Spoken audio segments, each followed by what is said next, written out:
and others can join.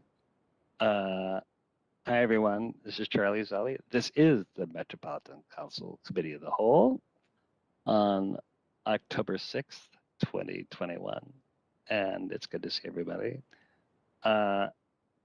Before I call the meeting to order, as a regular reminder, this electronic meeting is being held under Minnesota Statutes 13D.021. And if there are any people on the public who are listening in, please feel free to email us with any comments or questions at public.info@metc.state.mn.us. We will respond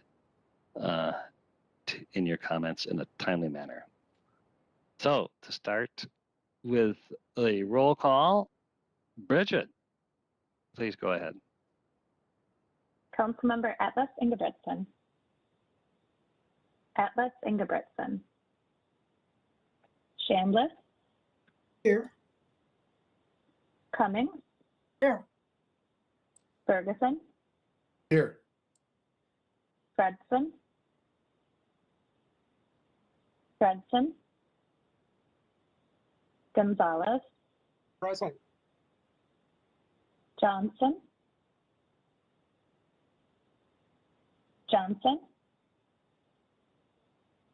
Lee. Lee.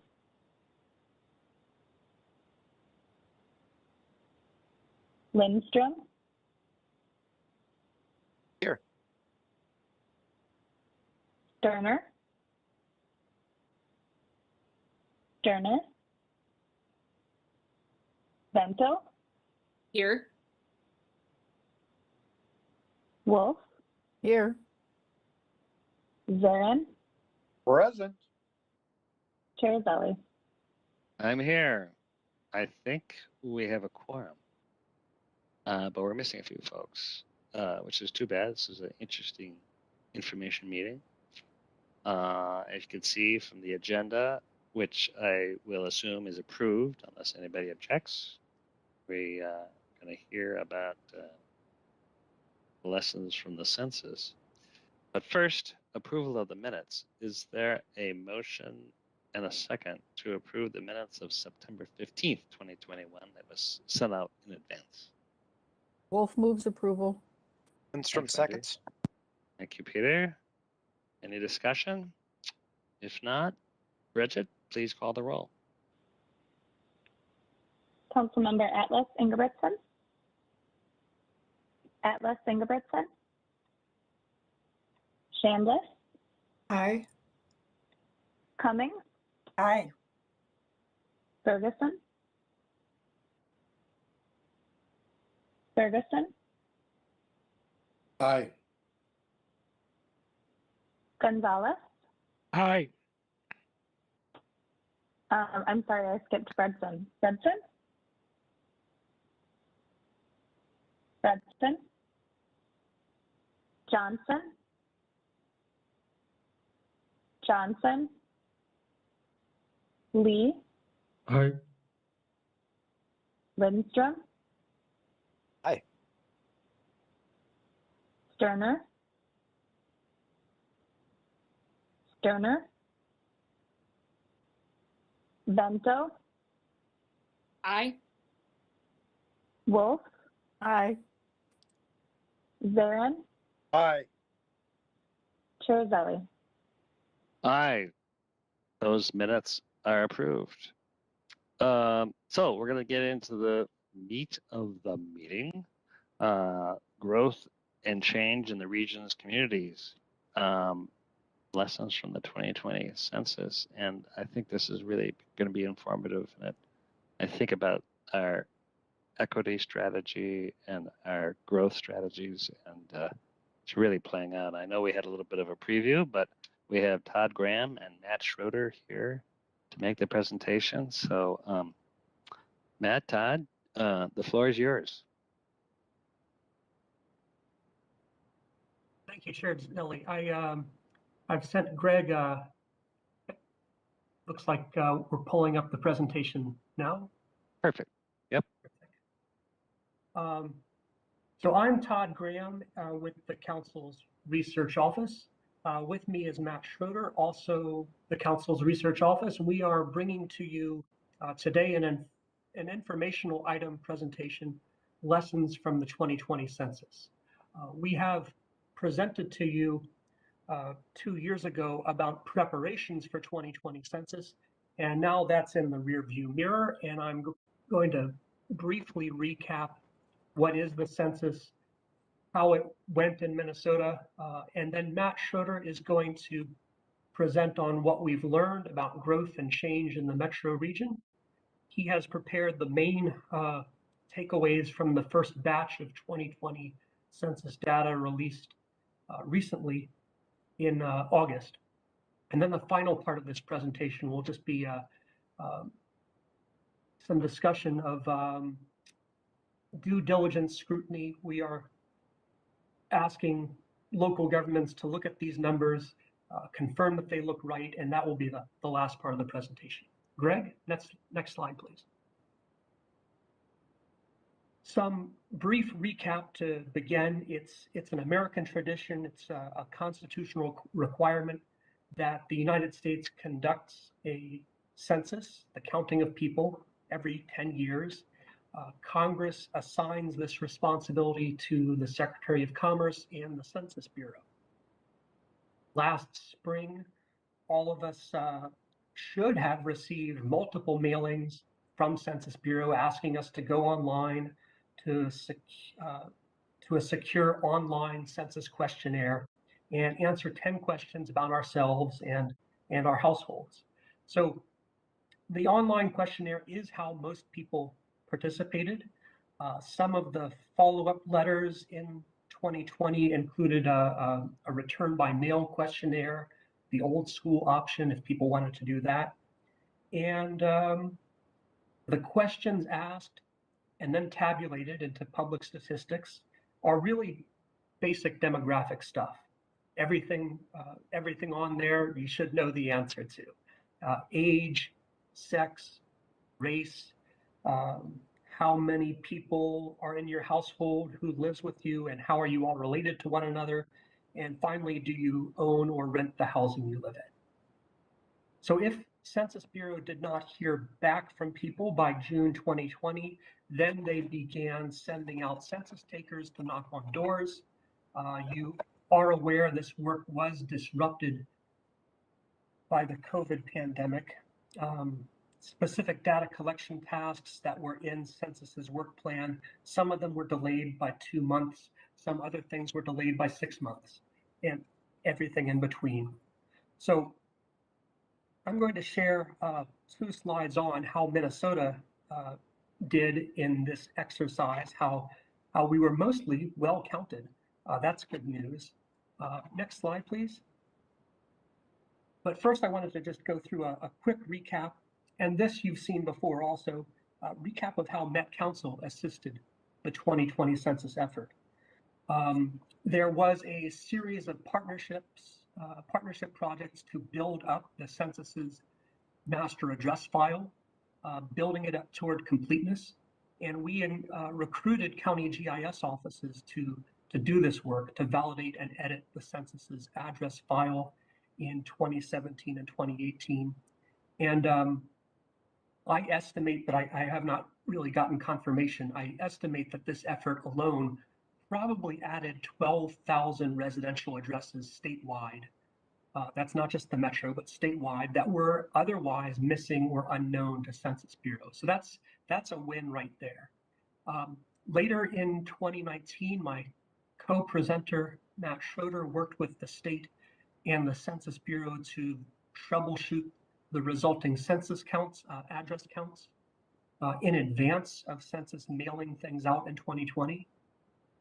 A third effort that's bulleted on here, Met Council staff led the update and improvement of statistical area geographies that'll be used for the next 10 years. That's the map that you see on the right side of the screen.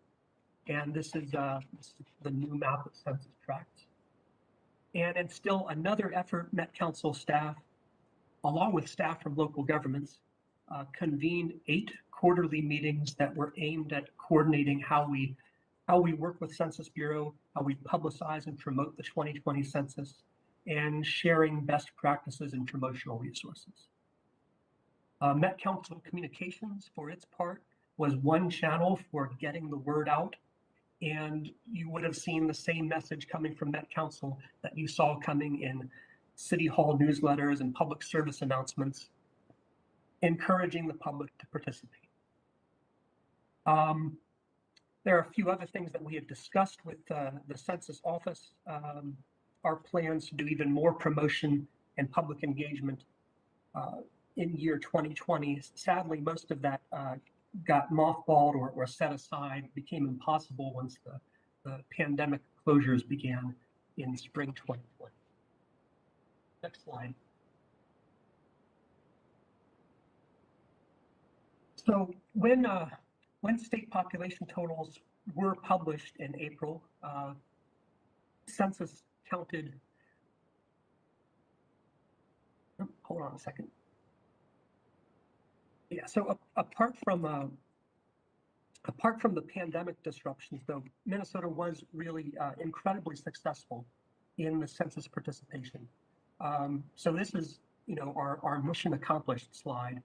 I already mentioned the work done by local governments to get a complete address list to the Census Bureau. And how do we know how well we did? There has been an independent evaluation of 2020 census. It found that our state, Minnesota, was really in the best 5 states for minimal address file churn. That is, addresses being added late or addresses needing to be deleted because they were found invalid. So we had a high quality address list going in. That really helped our state. The next major point here is that Minnesota, we had 74% of Minnesota addresses self-respond during 2020. And self-response means that a household member filled out the questionnaire online or by mail, and that was the highest self-response rate in the nation. Our metro counties were really nation leading as well. Several of our counties were in the top 10 highest participation rates in the country, which is saying something. There are 3,000 counties in the nation, and our metro counties really dominated the top 10 list out of those 3,000. So now, why is self-response important? It's important because evaluations of a decennial census always find that the self-response data is higher quality information than information gathered in some other way. I'll get into that on the next slide. So Minnesota's self-response was the highest in the nation. And, when the state population totals were published in April, census counted 5,706,494 people. I didn't round it off. I gave you the complete number because that was just enough to be apportioned or awarded the 435th congressional district in the nation. Everything I've outlined in this slide got us to that bottom line total of 5,706,494 people. Federal law, you may know this, awards congressional districts based on the population per district.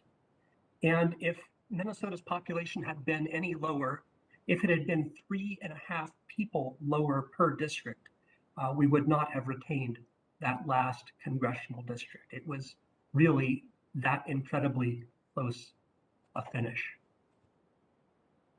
Greg, next slide. Okay, in preparing this presentation, our management had questions about what happens when addresses did not self-respond. Census does send out census takers into the field. That happened in June 2020 to knock on doors and find the non-respondents. Reading this chart clockwise, going around, the second best solution after self-response was finding people at home, interviewing them directly. The third best response was proxy completion. That means getting information from a landlord or neighbors.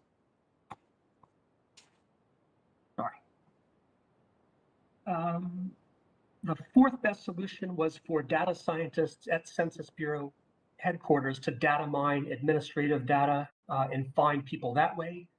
And all of this on the left side are from Census's operational metrics. But I wanted to show you the real self-response of our population is even higher than that. Can you click one more time, Greg? Let's stay on this slide. All this on the left side is from Census's operational metrics. But I wanted to show you that our self-response for the population is even higher. Look at the right side of the screen. If you set aside the addresses that were vacant or did not exist, our self-response was really 84%. Self-response was, of course, minimal in the places where no one lives. That's you can't really expect a vacant unit to respond. So that's what this pie chart on the right is showing you. Most people did self-respond to the census. Next slide, please. And I'd like to introduce Matt Schroeder, our principal demographer at Met Council, who's going to cover what we've found from all this. Yeah, thanks, Todd. Todd mentioned the questions that the census asked. So I just wanted to set the stage for this by talking about what's available right now and what will be available later. So in this latest batch released in August, this first batch of data from the census, we just got the bare minimum necessary to redraw legislative district boundaries. So total population with the adult children breakdown, and then the race and Hispanic Latino origin, as well as total housing units and households. So later next year, sometime in the second half, hopefully the third quarter, we will also get a detailed age and sex breakdown of the population, whether people rent or own their home, and then find out household structure and household types. But we will not be getting from the census, the complete count census, any data on income and education, disability status, employment, and things like that. Those only come from the American Community Survey, which is a sample of data that's released every year. So just wanted to mention that we're not going to be able to get everything until later in the coming years, unfortunately. But we do have, I mean, what I think are of the most interest to the most people, which are the total population and the and race and Hispanic or Latino origin. And so those are what I'm going to be focused on today, the change in the population as well as the change in the population by race and Hispanic or Latino origin. Next slide, please. So I'll start by looking at our region in national context.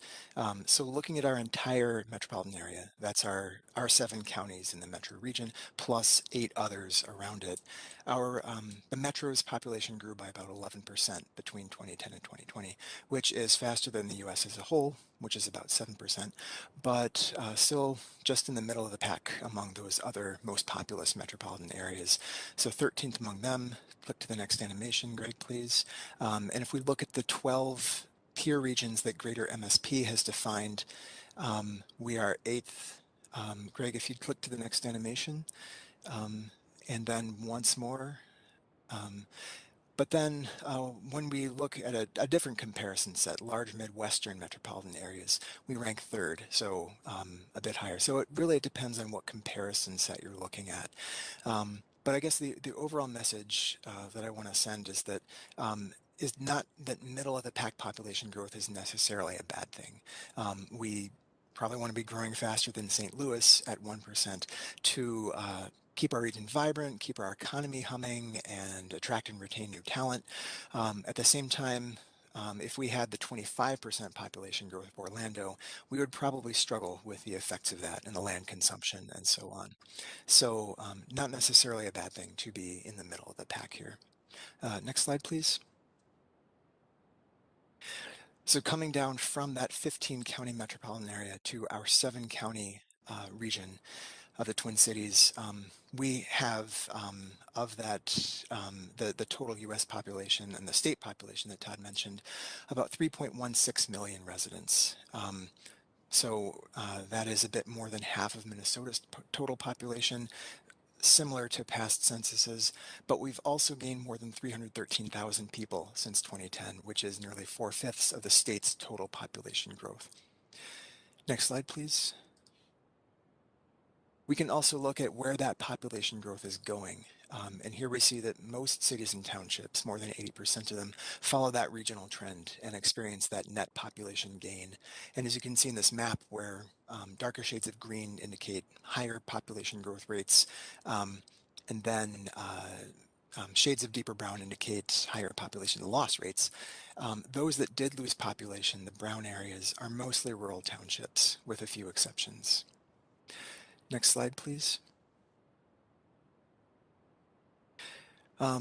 To make this a bit simpler to talk about and to put some kind of structure around it, we can group these cities and townships by the community designations from Thrive MSP 2040.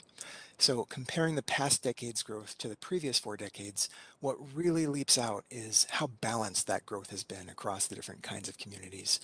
So, for example, our urban center communities, Minneapolis, St. Paul, the inner ring suburbs, lost more than 100,000 people between 1970 and 1980. So then in the 1970s, regional growth was driven largely by what we now know as suburban and suburban edge communities. But between 2010 and 2020, those urban center communities gained nearly 90,000 residents, mostly in Minneapolis and St. Paul. But I do want to mention that St. Paul in particular is just shy of its highest population ever as recorded in a decennial census. And to emphasize this too, suburban and suburban edge communities are still growing, just not as quickly as they had in previous decades. So that our population growth, our net growth, is spread a lot more evenly across the region than in any of the past 4 decades before the 2010 to 2020 decade. Next slide, please. So those aggregate patterns are informative, but they're also abstract. They're kind of like a bird's eye view of the region, a bird's eye view of communities from the perspective of the whole region. So to make this a bit more concrete, it can help to look at specific communities. So here are 6 of them from around the region that show some distinct patterns of growth.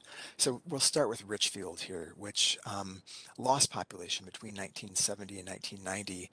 Between 1990 and 2010 was pretty stable around 35,000, 34,000. But then in 2010, though it's hard to tell from this scale, jumped up to 37,000. So gained a couple thousand people over the past decade. Click to the next animation, please. Roseville was pretty stable, like Richfield, between 1990 and 2010, but hit a new high for its population of around 36,000 in 2020. Click to the next animation. Savage, looking kind of going farther out to the suburbs, we see a real inflection point in 1980 when its population started to increase pretty quickly. It has slowed a bit after 2000, but is still growing pretty quickly. And then going out to Woodbury, if you'll click to the next animation. Here we see kind of a similar pattern as Savage, but much more, just a lot more of it, I guess. So growing in about the same pattern as Savage, just by a lot more. And then click to the next animation. Farmington saw its fastest growth in the 1990s and 2000s. It has interestingly kind of slowed pretty dramatically, again, kind of pointing to the balanced nature of the growth across the region. And then Greg, if you'll click twice to bring up Ham Lake, we see ongoing growth from 1970 to 2020. So steady growth, but still a bit slower. And I mentioned this really just to make, not just to make this more concrete, not just to think about it from the perspective of the region, but to think about it from the perspective of people in these communities. So population growth resulting from that new infill development in Richfield and Roseville probably feels a lot less like dramatic and consequential than the new developments in Savage and Woodbury, where housing has been replacing agricultural lands. So just kind of wanted to try to get this a bit more concrete as numbers can be, which not very concrete in this case. But if you'll click to the next slide, Greg, I did want to highlight one caution to this, which is the flip side of the fact that most cities are growing, which is that nearly 1/5 of our cities and townships are losing population. Not necessarily a lot, but they're definitely not growing. And about half of our total cities and townships are growing more slowly than the US as a whole. And then click the next animation, Greg.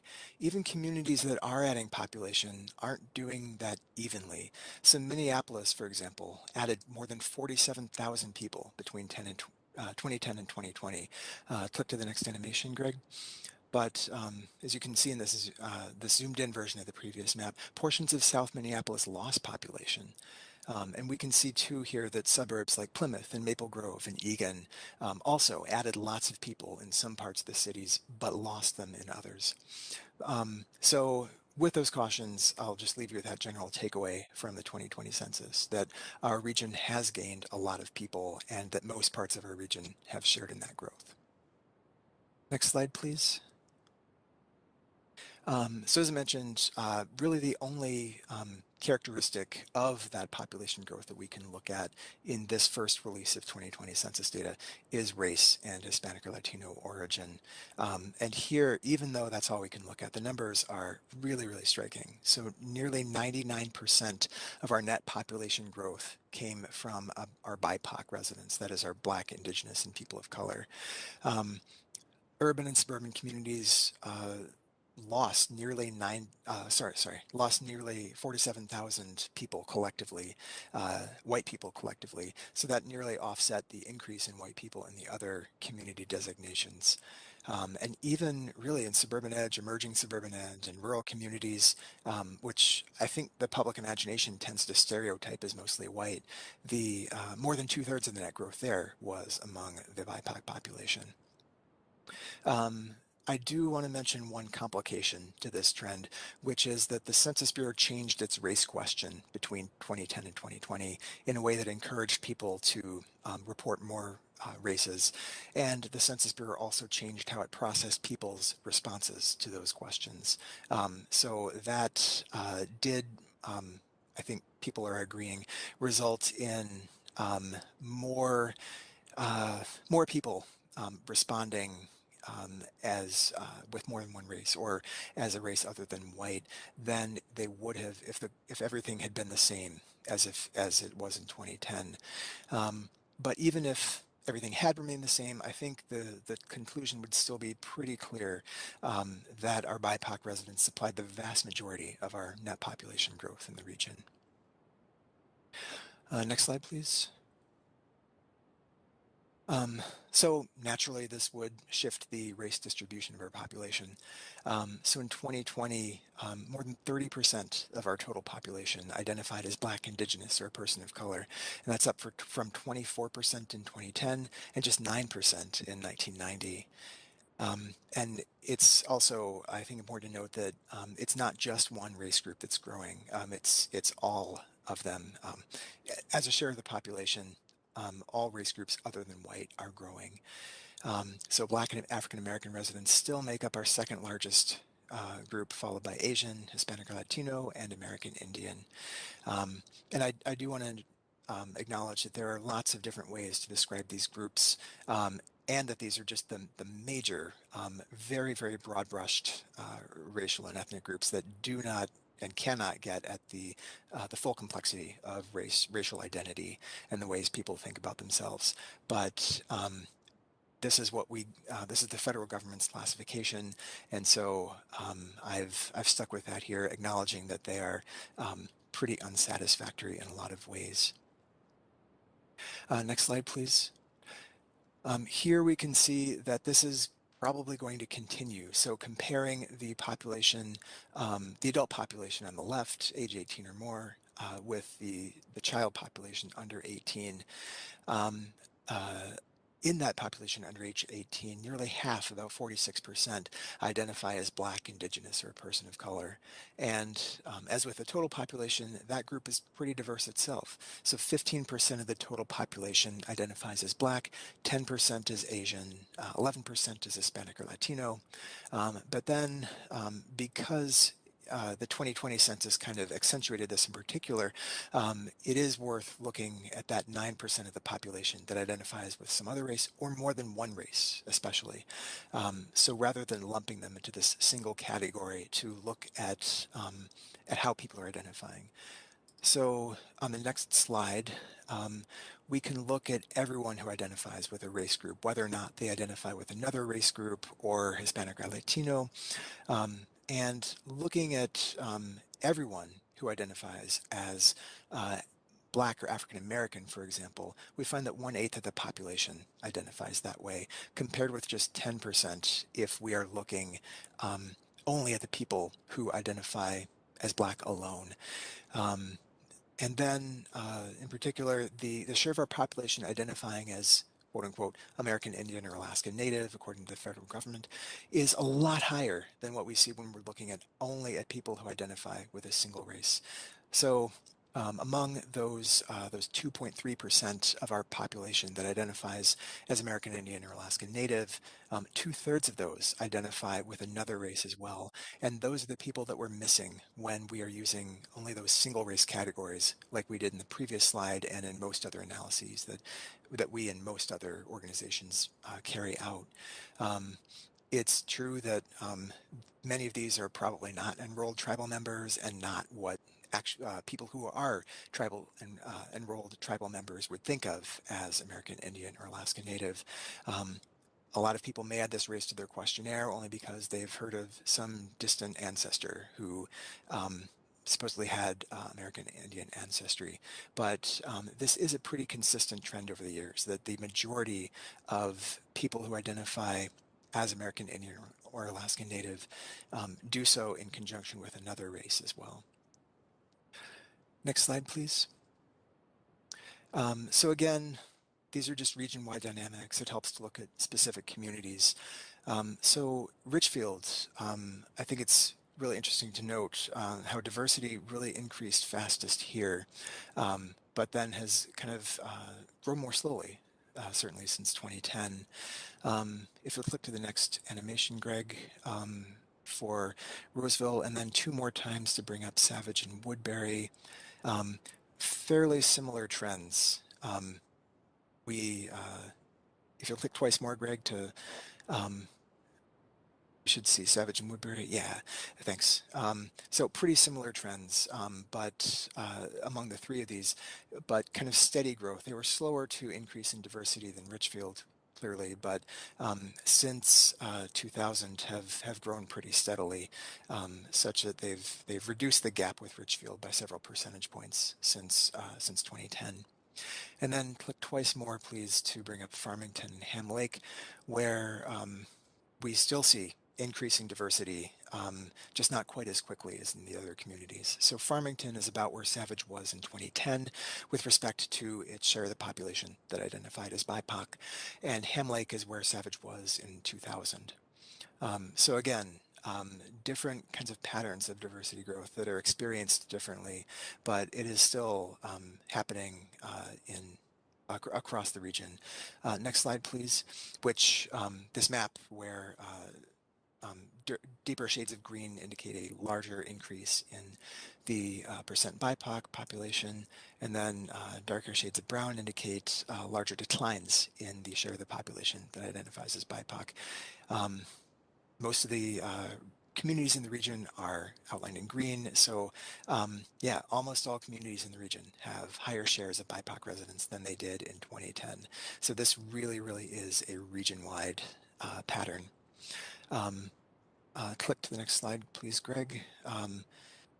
I do want to, as with total population growth, add a couple cautions here, which is that despite the growth in diversity, there are a lot of areas of the region that remain mostly white. So it is not as though every single neighborhood in the region is suddenly confronting and the potentially rich tapestry of increased diversity, and encountering that and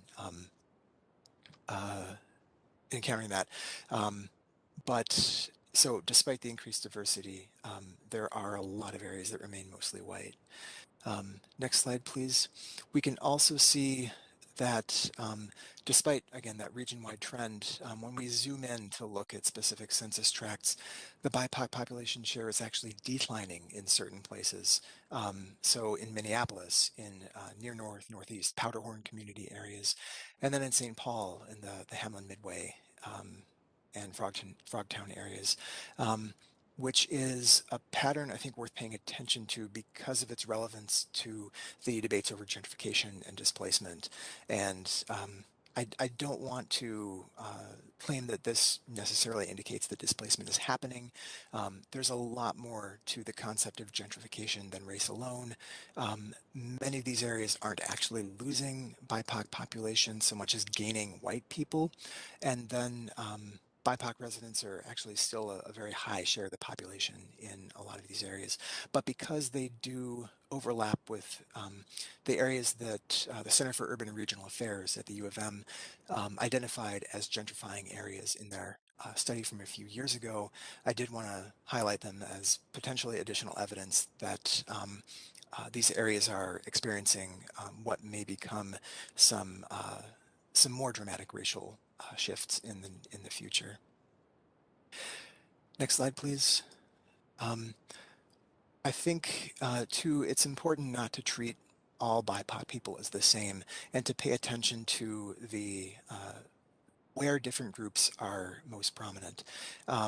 So we can see, for example, that our Black residents are the most common group in parts of North Minneapolis and Brooklyn Center and Brooklyn Park, as well as St. Paul. Our Asian residents are the most common race group in parts of the east side of St. Paul, the North End, and that our Hispanic or Latino residents are the most common group in parts of South Minneapolis. And then if you look to the next slide, Greg, and we can drill down to even further to census block groups, which are the next lowest level of census geography than census tracts. If you click to the next slide, Greg. So here, this reveals some even more diversity than we saw in the previous one. Again, most areas do remain mostly white, those light blue shades. But here we can uncover some additional areas where Black residents are the most common group, such as in Eagan and Burnsville, and then areas where Asian residents are the most common. So pockets of Eden Prairie and Maple Grove, and areas where Hispanic or Latino residents are the most common. Again, Burnsville, Bloomington. And then also areas where people identifying with some other race or more than one race are now the most common group. Yeah, when we drill down to those finer grained areas, we can see a lot more nuance in the population. I do want to emphasize that because the Census Bureau, because the 2020 census asked only about identity and not about where people were born, and because they've not released any additional data about what people entered, such as Somali or Hmong. We can't get down beneath those major categories, but still, I think instructive to look at even at these major groups. And then this is a pretty dramatic trend from 2020. Greg, I don't know if this is possible, but if you could kind of flip back and forth between this slide and the next slide, you can see the change in block groups between 1990 and 2020. Yeah, thanks. So in 1990, pretty few block groups that had a race group that was more that was not white, and none outside of Minneapolis and St. Paul, with the exception of a block group down in Scott County. But it is really interesting to see that kind of change over 30 years. And if you click to the next slide, Greg. Yeah, bringing census data to the region. That Most of the maps that you've seen have been from one of our key products in the 2020 census, an interactive map and visualization of the region and its population that let people look from 1990 through 2010 to 2020 at how the population has changed at various geographic levels for various characteristics. And I think what's important here is that all of these geographies excuse me, are standardized to 2020 so that even though the specific boundaries of cities and townships, and especially census tracts and block groups, have changed over time, you can still look at the exact same area over time to see how it has changed, which is especially important in a city like, I guess Hopkins comes to mind, which had 3 census tracts in 2010 and now has 5 census tracts. This would allow people to look at the 5 census tracts in Hopkins back to 1990. So what are now the 5 census tracts? Hoping that this allows people to get a better picture of the nuance in their communities. We also put out a digital report to accompany this. And we've also, as we usually do with new Census Bureau data releases, posted this on our download data interface and our community profiles. Links are in this PowerPoint slide, so as people are able to access the PDF of these, they should be able to click on the links. But all of these are also summarized on our page, our main census page, metrocouncil.org/census2020. So those are what we've done mainly for general audiences. For local jurisdictions in particular, we mailed out population summaries, as well as posted a spreadsheet on our website of summarizing population and households for all of the cities and townships in our region. But we also mailed out a customized report to each jurisdiction, to city managers, mayors, planning staff, which we are hoping helps them kind of highlight and see the trends in their community. And then for more advanced users, people who work primarily with GIS or with lots of numbers, we've provided downloadable files that people can incorporate into GIS software. And then you can, it's possible as well to download all the data that fuels those interactive maps and be able to look at that all at one time too. So again, all of these are posted at metrocouncil.org/census2020. So we are, because I think that one of the main messages of this presentation is that even though our whole region is growing, our whole region is getting a lot more diverse. To be able to see the pattern in any one community, it's really important to kind of to get a more nuanced picture and to drill down farther. And so we're hoping that these products help people do that. With that, I will turn it back to Todd. So if you click to the next slide, Greg, Todd is going to talk about how decennial census data is definitely not perfect, and how communities can address that and what support we can offer them. So, Todd. Yeah, thanks for introducing this. Well, the warning is decennial census data is not perfect. There are aspects of decennial census work that lead to inaccuracy or errors, and I've outlined on this slide just the 6 that most worry researchers and analysts. Top of the list are boundary lines being wrong, and we will work with counties and Census Bureau to remedy those problems. The second problem is situations where, can you go back one slide, Greg? I think we skipped ahead. Yeah. The second problem is where individual addresses were put on the wrong spot on census's map. And this is called a geocoding or geolocation error. The third problem that we see is it is possible census missed housing altogether or erroneously did not count addresses that are really housing. And these are classic undercounts, people missed by the census. A fourth problem I've listed here is remember from earlier in the presentation, a small share pie slice of households were counted by interviewing neighbors or administrative data mining. And those secondary sources, interviews with neighbors, data mining, it can yield the wrong results. That can lead to errors. The fifth problem is errors by respondents themselves. These could be accidental or could be deliberate omissions, like not providing the names of everyone who lives in a home. By the way, Census Bureau does know that D and E problems on here have different incidents across different demographic groups. They know that, but Census replies that it's its own responsibility to cure those count disparities ends with the data that they have and the data that they can collect from residents and neighbors. And after 6 visits to an address, they really have to call it quits. Final problem I've listed on here, Census Bureau itself has completely rebuilt its disclosure avoidance processing in 2020. And I'll tell you what this is. After all the raw data has been validated, cleaned up, deduplicated, they've got a massive confidential database with the records of 331 million people.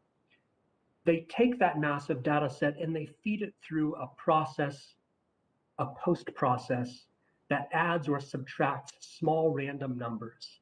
And the adds and subtracts could affect any cells in the public version tables. Now they do this, adding or subtracting small random numbers. It's also called noise infusion. They do this to frustrate any outside data science geniuses who would try to reverse engineer or Sudoku solve the individual characteristics of me and you and our neighbors and everyone in the United States. So for Matt and I and our colleagues who are outside data science geniuses, that's the bad news for us. Not because we were going to do anything nefarious with the population counts, but because it adds some annoying uncertainty to census's data. If you think back about, I think maybe 4 slides ago, you don't have to look just yet.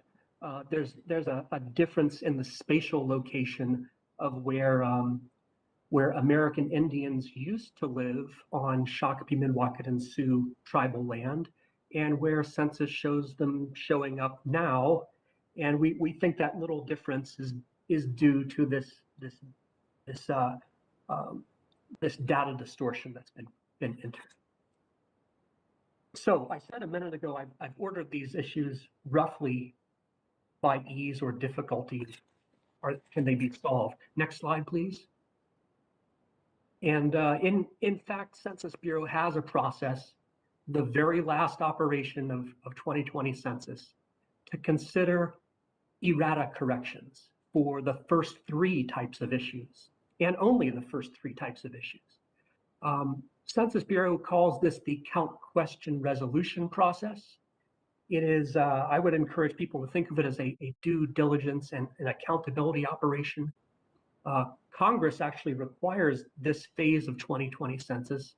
Congress wanted to give state and local and tribal governments an opportunity to challenge counts that were released just last month. So what the thing is, if state, local, or tribal governments can identify and substantiate problems with the counts in their jurisdictions, census can consider those problems. But now we get to the catch, the tricky aspect of this.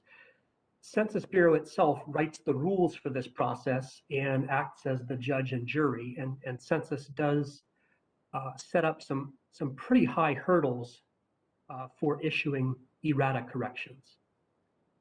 We expect they will only issue very limited corrections, and to get to that point, the problems that governments bring to census need to be in scope. That means problems fit neatly into error types A, B, and C at the top of the screen. Moreover, census will only issue the corrections if they found that census itself made the errors. Like hypothetically, this is hypothetically, I'm not saying that this is a real case. Hypothetically, if they didn't get around to an apartment building, even though one of our county governments provided them the address 2 or 3 years ago, that would be an error on their part.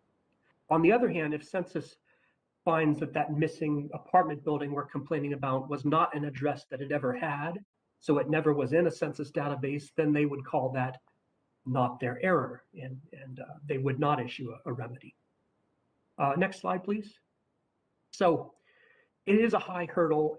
All the same, Council's research office, me and Matt Schroeder, are working to make local governments and one tribal government aware of the opportunity to do this due diligence.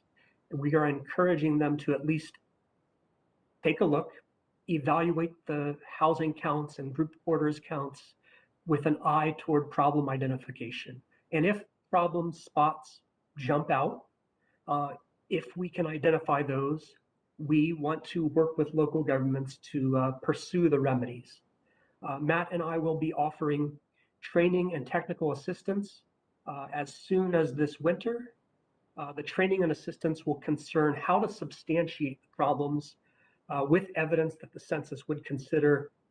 And finally, we'll be offering a few data resources to assist the local governments in the problem identification and substantiation of their issues.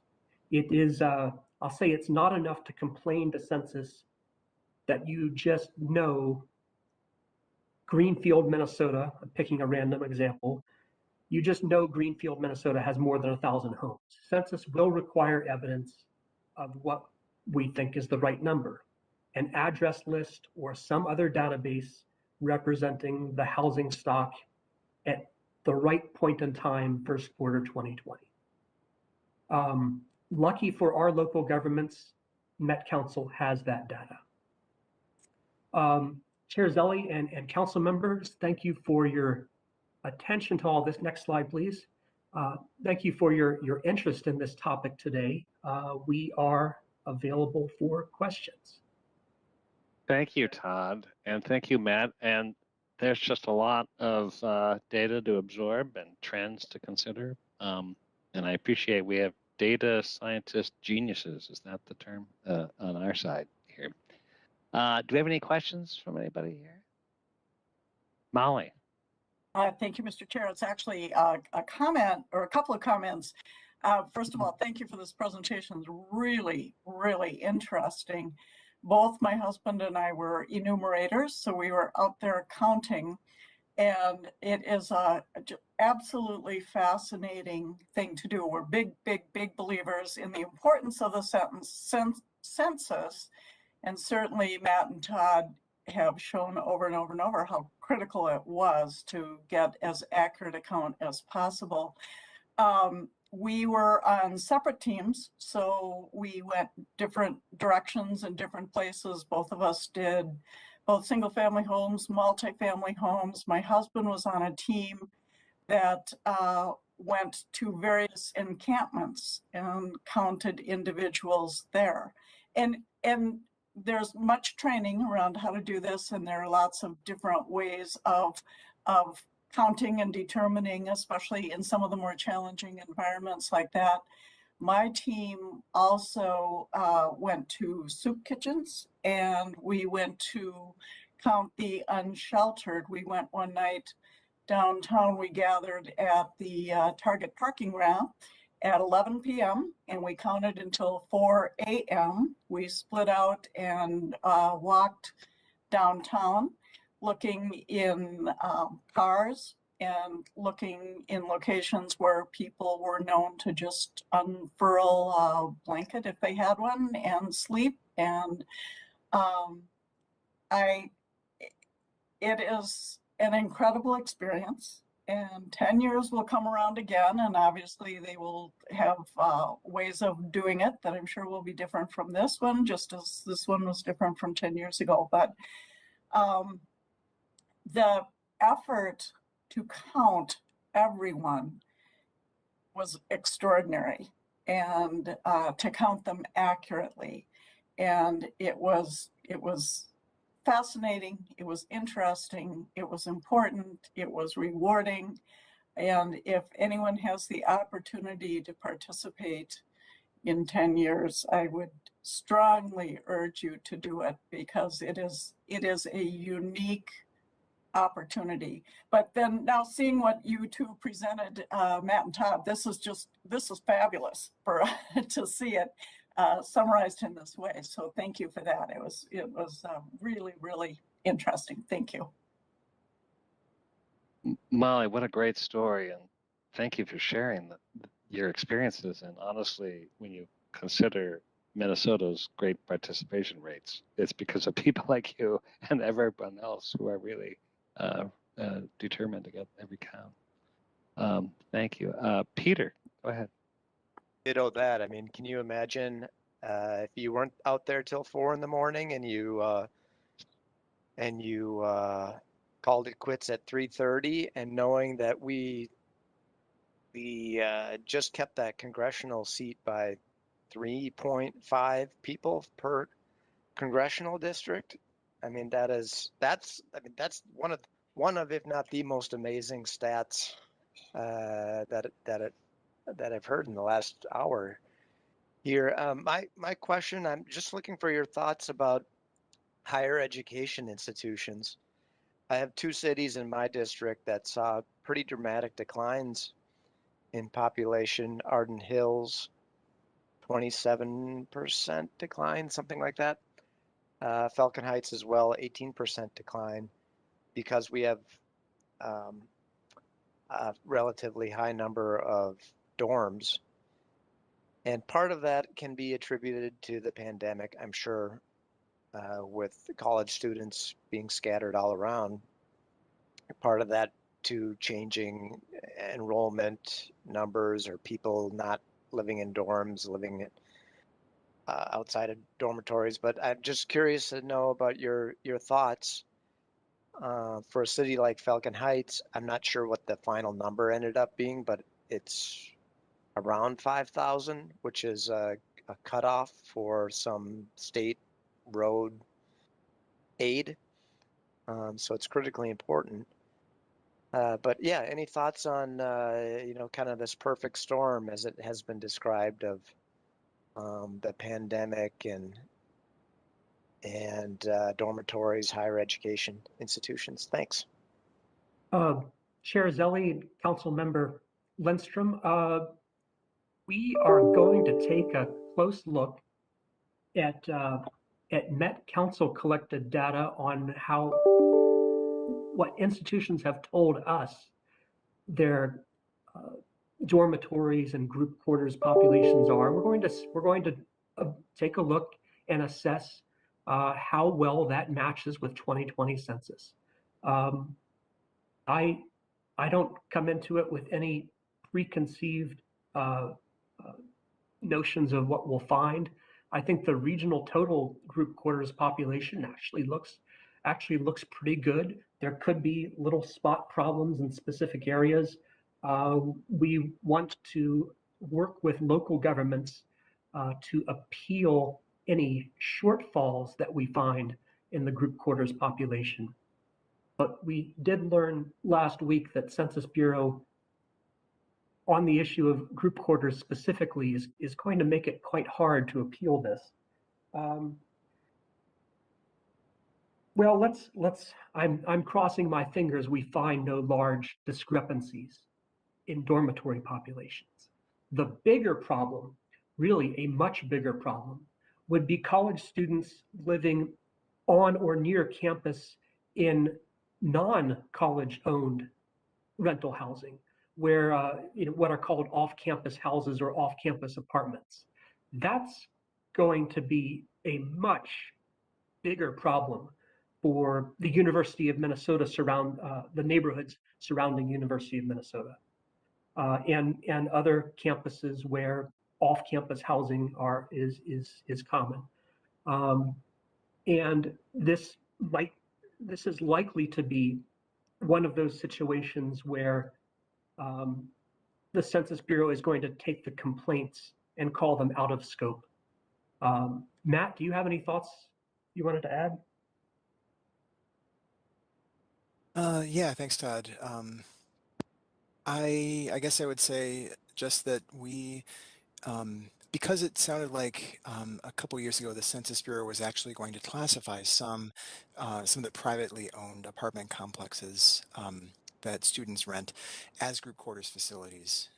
We started surveying them as well as the colleges and universities that have their own dormitories. So it's another data resource that we can use to look at the group quarters population. But like Todd said, it's hard to say, and it's not something that we've had time to look at yet, but it's something that we'll be taking a very close look at probably in November and December as we try to refresh our survey list and make sure that we are surveying everything that we need to get the most accurate population estimates from now on.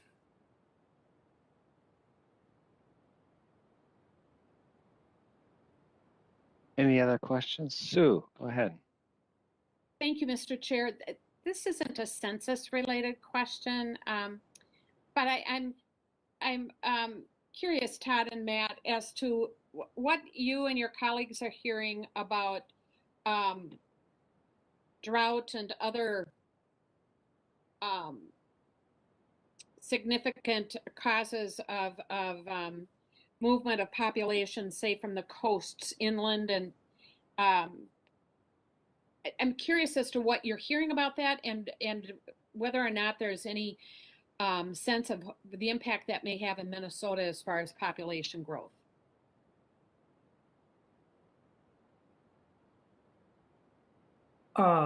Chair Zelli, Councilmember Vento, this is one of the things that was asked, I think, at the July Committee of the Whole meeting about our forecasts for the next 30 years. And at that point, my answer was that there has been some, let's call it forecast modeling of how people choose to move around the country, and the best modeling of scenarios of not drought but sea level rise, and sea level rise that would be affecting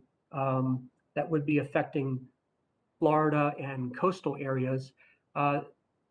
Those research papers and journal articles are forecasting that people, even when they are refugees of natural disaster or Florida disappearing, they don't want to move more than a couple hundred miles. They would rather stay in the same region of the country.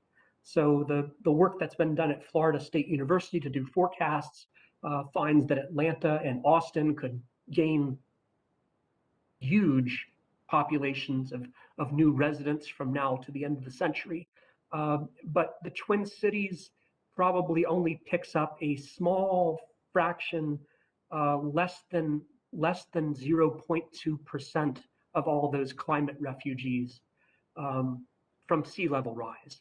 Now, if there's another kind of climate impact that affects people in the Midwest, maybe Twin Cities would be more positioned to receive those kind of domestic refugees. And I haven't seen at all any papers that are forecasting how drought or Western wildfires might affect things. We don't know. There hasn't been enough study of it yet. Thank you very much. I'll probably keep asking that question. Go ahead, Peter.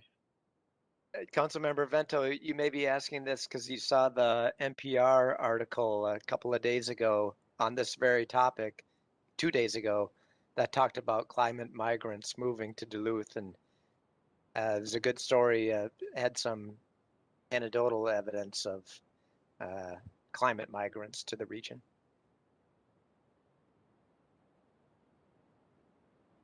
That's encouraging. Any other thoughts, questions? Let's see. Go ahead, Francisco.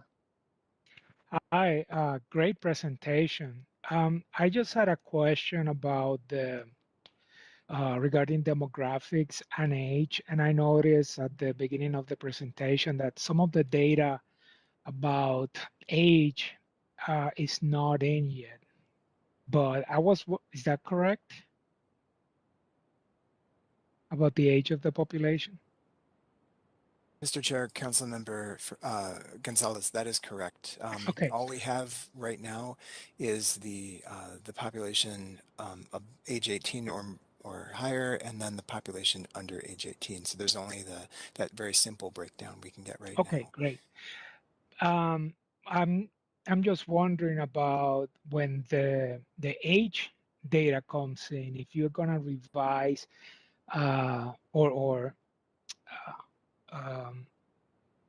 go more detail into the race and ethnic demographics, because my understanding is that right now a large chunk of the school age students in Minnesota are students of color, way out of proportion of the numbers for general population. So if you focus only on school age children, I can't, I don't recall the number, but it's at least 25%. It will be even more than that, which is more again than the total population. So that kind of disaggregated and more specific data makes sense. And on the flip side of that is that the population over 65 then tends to be white, again, disproportionately to the overall population of the state. So I just want to make sure that we drill down on those numbers because they are important because different populations at different ages will need different services and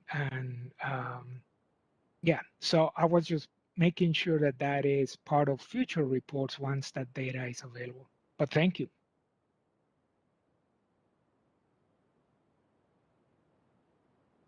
Thank you. Yes, we will definitely be looking into that. And I appreciate your point about the specific demographics of different age groups within, I guess, the adult population mattering for what kinds of services and programs we need. But yeah, generally dividing the population into finer grained age groups, you can still see that increase in diversity as you go down in age. So young adults are more diverse than middle-aged adults, for example. So yeah, we'll definitely be highlighting that later. Thank you.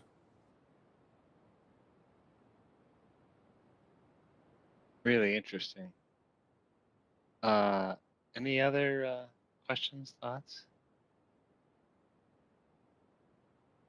Well, Todd, Matt, I really want to thank you for you come back every so often with some great material and presentations. I love when you come and share this information, and I know we'll have some reports in the future. So, and we know where to find you if we have more questions. So I really appreciate it. Thank you, Mr. Chair. Yeah, thanks, Fox. I did notice that Councilmember Atlas Ingebretson had her hand up. Oh, I'm sorry. Linnea, go ahead. Thanks, Chair. I just wanted to say thanks for this presentation. This is one of the, having the wonderful resource of the research team is one of the real bright spots in being on the council. And I wondered about if you had known if anyone has started looking at national trend or state trend in population projection based off of the census, if that's been updated at all. Thank you.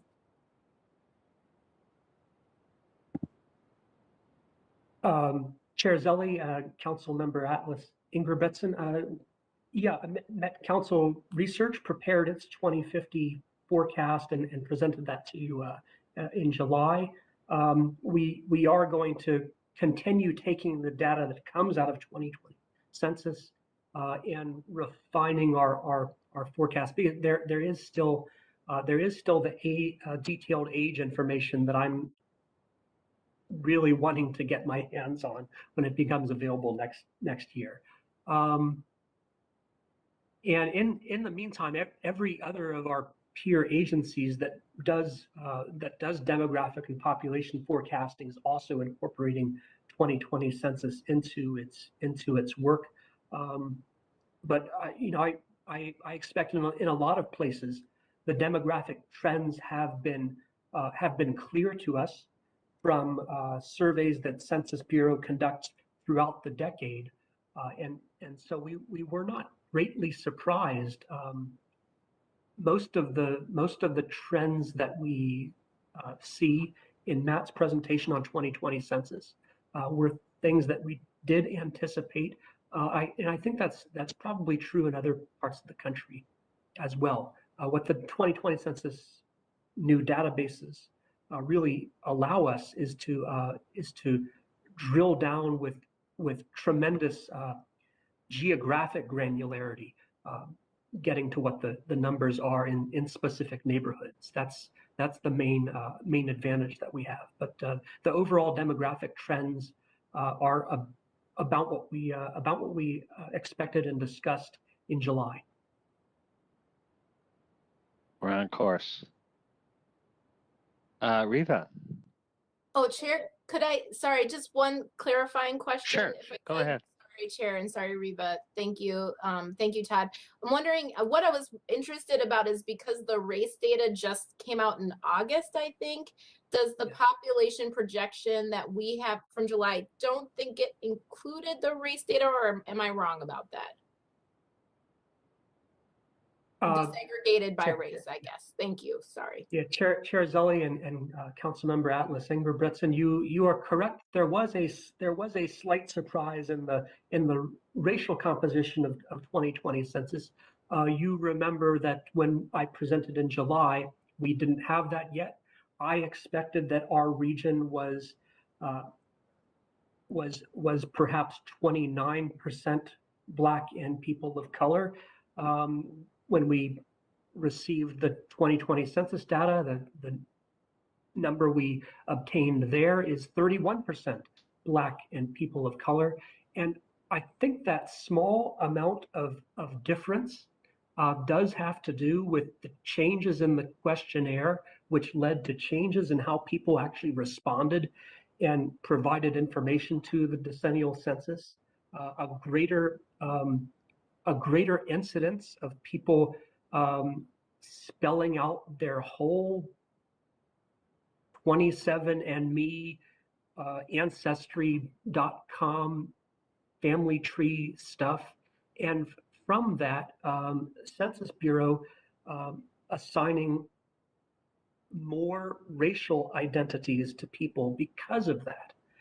So that was a difference in questionnaire. You could call this an instrument effect, a survey effect. And we have not yet replaced our forecasts. I have been in contact with this is getting to be a long answer, apologies. I have contacted the forecast model vendor that we use and have asked them, how are we going to explain, deal with, or mitigate this apparent time series break in how people used to self-identify by race and how census now says people are identified by race. That is a small challenge that we haven't quite resolved yet. Thank you. Riva. Yeah, I just thought of my question. So sorry, we're not ending the meeting yet. So my question is related to the ACS, the American Community Survey data. What is the expected timeline that you would be able to utilize the updated ACS data and then kind of merge it into the census data?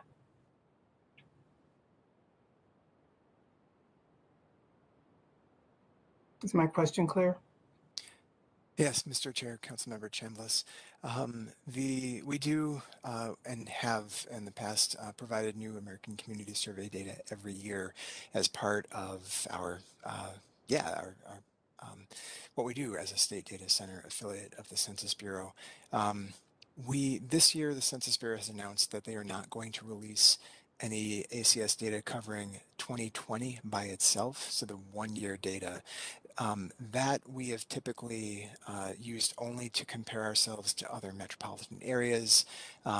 We do use it in our dashboard, our online dashboard, looking at inequities and how they vary across inequities with respect to race and ethnicity, income, and so on, and how they vary across metro areas.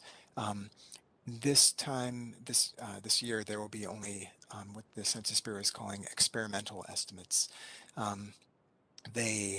Because of data collection difficulties due to the pandemic, they were basically not able to collect enough cases to feel good about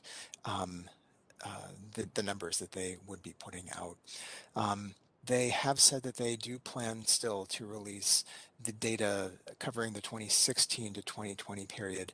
That is the more familiar data that supplies our community profiles. That is available down to small areas like every city and township, census tracts, and so on.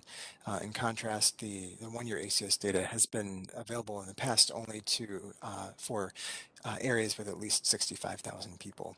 So the American Community Survey data that we get in December will be pretty much as in past years.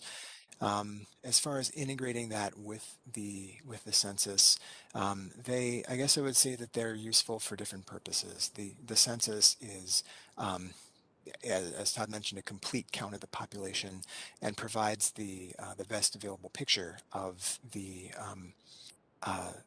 characteristics that are on it.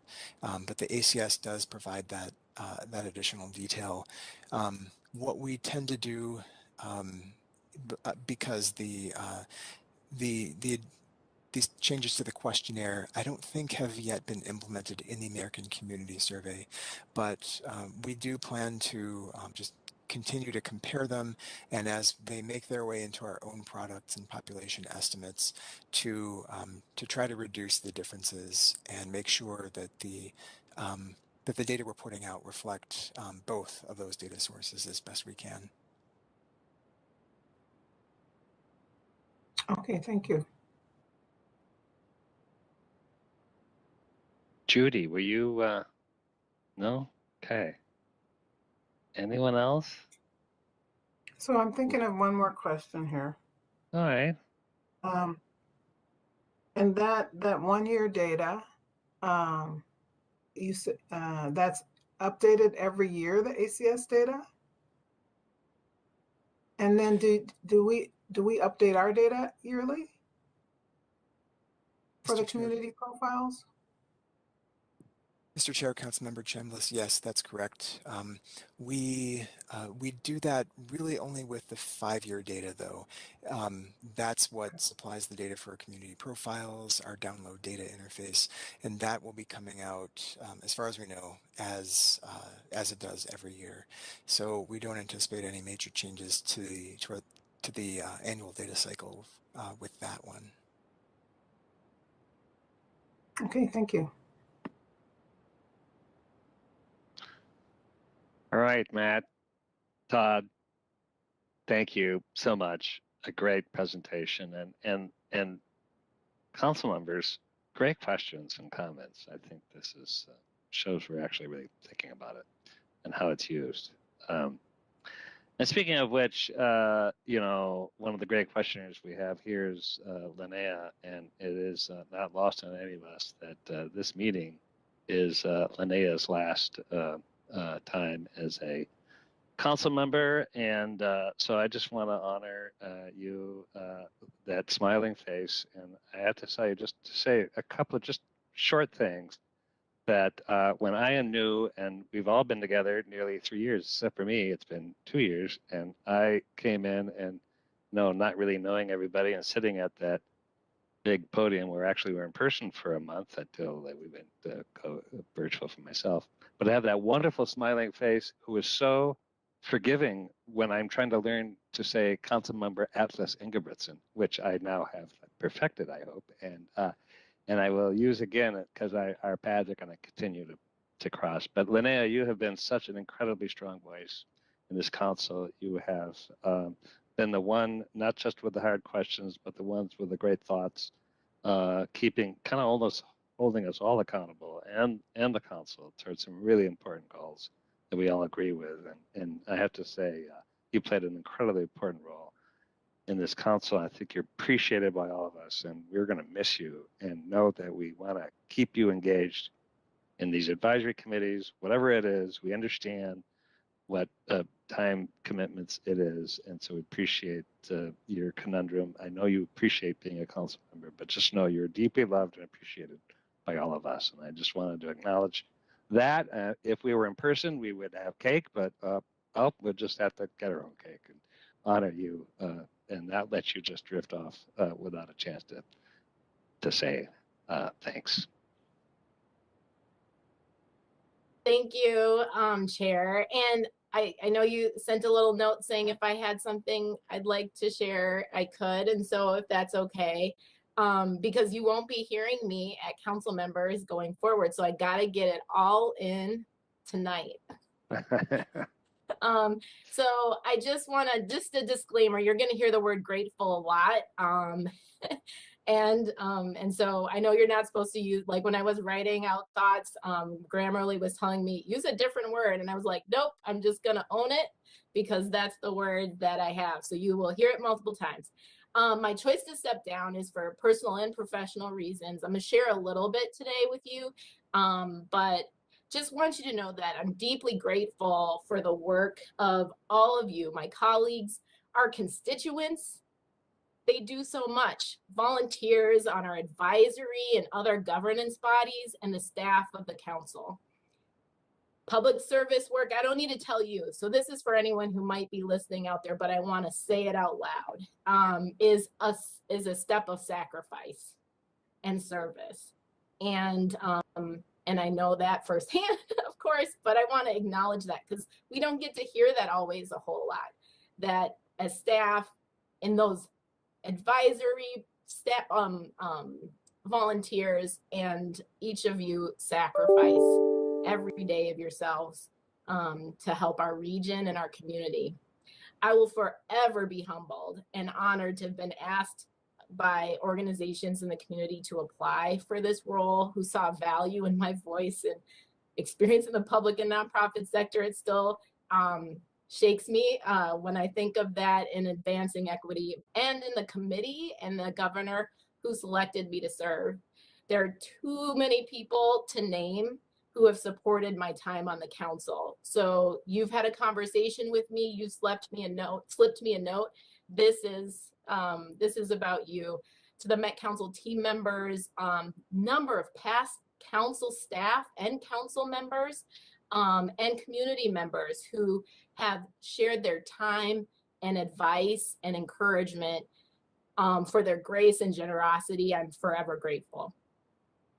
My tenure has taught me a couple of things that I really wanted to share publicly and share with you all. This one probably is not a shock, but I believe in the Metropolitan Council, and I want that to be really clear. I believe deeply, and this has taught me with even more conviction, in the role of appointed officials. We're important to the success and future of our region and state. Appointed officials, citizen commissioners, committee members from the public, they balance the vital roles that elected officials play in many critical ways. And I think this value really needs to be communicated, protected, and celebrated. We don't celebrate this democratic model of governance in the Metropolitan Council enough, and I think we should, because younger generations will not know what is lost, if it is lost, if we don't celebrate it and tell its story. But I deeply, deeply believe in that mix, and believe so in its power to advance equity in voice and representation, as well as balance the challenges that our elected officials go through by providing other voices for leadership and continuity. I believe the Metropolitan Council is a vital beacon in our nation of collaboration and coordination, talking with regions and other parts of the country. This is a unique asset that we have to protect and I'm very, very grateful for things I didn't know I'd be grateful for and didn't know anything about. And I knew a little bit about the Met Council before joining. A few of the things I really want to highlight is being able to participate in the tribal relations training that the state put together. It is a powerful force for change. And I'm really excited to see what that might bring about. It, changed things for the staff members who attended with me and myself and many people throughout. So I'm grateful for the lieutenant governor and the governor for making that a resource. And I just wish that we had that type of training for some of our other communities. And I think things could be deeply different in a way that is really unique. I am grateful for clean, coordinated, effective, and efficient water treatment management. I would wear a shirt that would say, ask me about this. This is the thing I really didn't have an appreciation for at all before I joined the council. And whenever I talk publicly about the work, it's the first thing I talk about. Learning what's happened in other communities, that what's happening now, learning what an asset this is to our state and region going forward. This is tremendous. We need to celebrate more, and we need to have shirts that say, we're cool water treatment people. I don't know what it needs to say, but it needs to do something like that. That team is phenomenal. I'm just really feel lucky to have been born in a state that has this, and am grateful for the people who built it and who maintain it. I'm also deeply grateful for the world-leading regional parks and open space, the Metropolitan Parks and Open Space Commission and commissioners. These are beautiful people who have served a lot of times without parking fees. We're historically, let alone no other compensation, but we have the first in the nation equity grant programs. My guess is probably first in the world.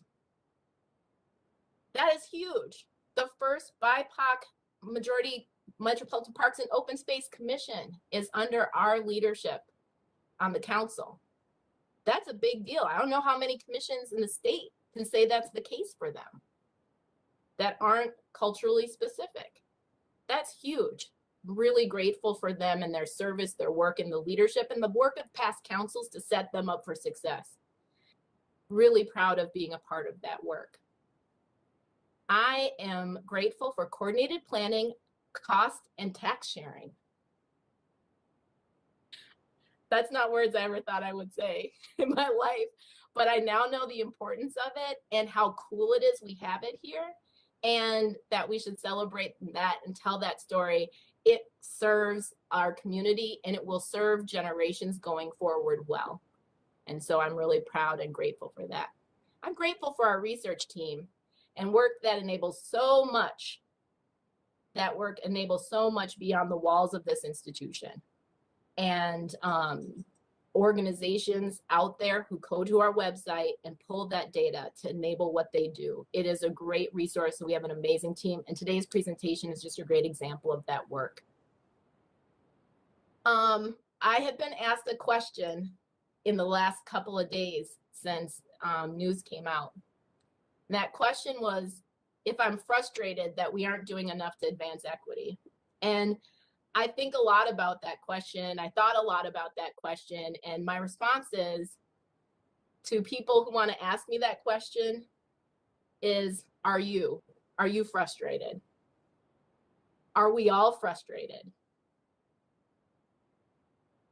What are we collectively, what are you, the royal you, tolerating every day? Every day. The council can't do this work alone. It's enabled by the governor, by the legislator, by the municipalities we partner with, their willingness, what they want to tolerate and what they don't want to tolerate, what they're willing to do and what they're not willing to do. What the wind in our sails will be is collective. I would ask them, are we all doing enough? Are we all frustrated? When I interviewed for this role last year, or 3 years ago almost, 3 years ago, I shared that I was over the rhetoric and vested in measurable change in advancing equity. in our public sector and our parks. And working to address historic and current day inequities has been a constant challenge, of course.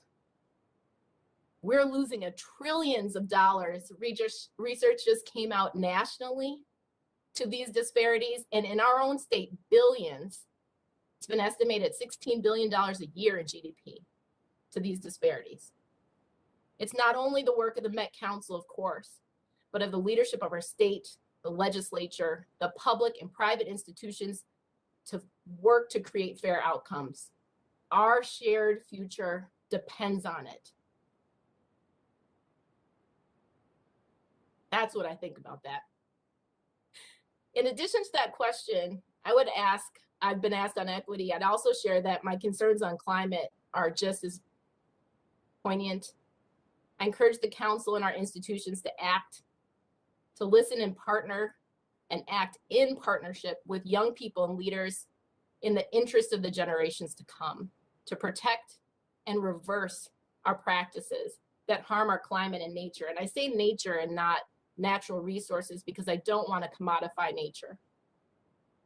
The right to green space is a right every Minnesotan should have, and we should protect it. It's critical. And I hope that we can get to a point where we open source these challenges because we can solve them together so much better than we can apart. And there are solutions out there, and there are so many people who want to contribute to helping us solve these solutions, or solve these issues and come up with solutions. The reality is, for me, this work has taken a toll. And for members like myself, working mom, woman of color, the worsening disparities have been heartbreaking over the last year in the pandemic and the racial reckoning. And for me, it's become a cost that's just too much. And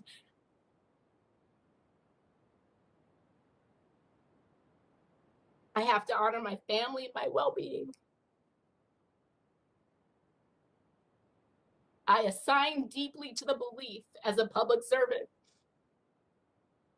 we have to serve to the best of our abilities. We cannot shortchange our people. And I can't stand up to my own standard. It's time for me to step out of that space so the next person can step in, and then I can recuperate and rejoin the struggle better and stronger.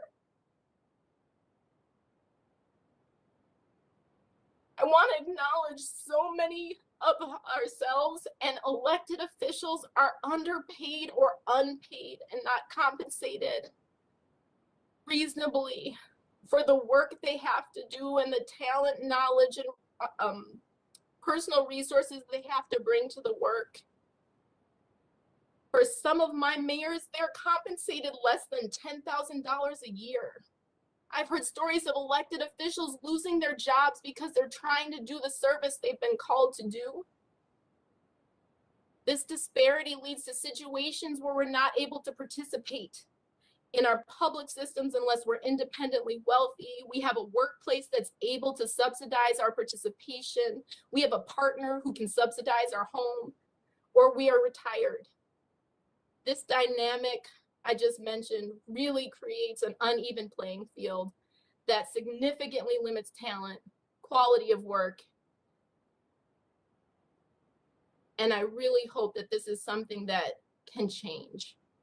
Because without it, we'll continue to see less women, less people of color, less low-income people who all have a voice that's talented and important and knowledgeable to bring to our work. So I am again so grateful for the continued service and sacrifice of you, my colleagues on the council and the staff of this organization. This work isn't easy, but it is so important. And for those staff members who slipped me notes of appreciation and affirmation, who amplified equity in rooms where it was not easy to keep the struggle alive. You are not alone. You are deeply, deeply valued. Keep up the struggle. And of course, this isn't goodbye because I'll be on several committees with you all over the next couple of weeks. I'll see a few of you Friday. So with that, thank you for allowing me to share. I'm very grateful.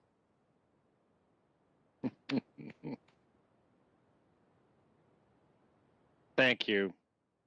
And this isn't goodbye. Thank you, Linnea. Very heartfelt and inspiring. Does anybody else have anything, Mary? Okay. Well, this isn't goodbye. See you Friday. See many of you tomorrow. There's always work to be done. Bless you all. Great meeting. Thank you, Linnea. Thanks you, everybody. Bye-bye. This meeting adjourned.